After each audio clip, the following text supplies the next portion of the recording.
మహేశ్వరి మహేశ్వరుని ప్రియురాలు. మహా అంటే గొప్ప, ఈశ్వరి అంటే ప్రభు.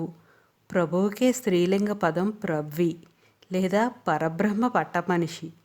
ఈ నామముతో మంగళచండీ విద్య ప్రారంభం. మహాపదం గొప్పదనం, సామర్థ్యం, వైభవం, మంచిదనం, అధికారిక లక్షణం ఇవన్నీ ఎవరికైతే ఉన్నవో వారిని సూచిస్తుంది. పైన చెప్పిన లక్షణాలన్నీ ఎవరిలో అయితే పరిపూర్ణంగా ఉన్నవో అతడే నిర్గుణుడు, నిర్వికారుడు, ఈ విశ్వానికి మూల కారణమైన పరబ్రహ్మ. ఈశ్వరీ పదం ఆ పరబ్రహ్మను పంచభూతాత్మక ప్రపంచంగా వ్యక్తమయ్యే స్థితిలో చేసే మాయాస్వరూపిణిని సూచిస్తుంది అని కూడా అర్థం చెప్పుకోవచ్చును.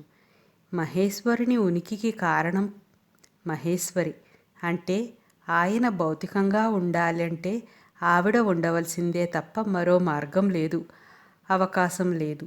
అందుకే ఆయన మహేశ్వరుడైతే ఆవిడ మహేశ్వరి.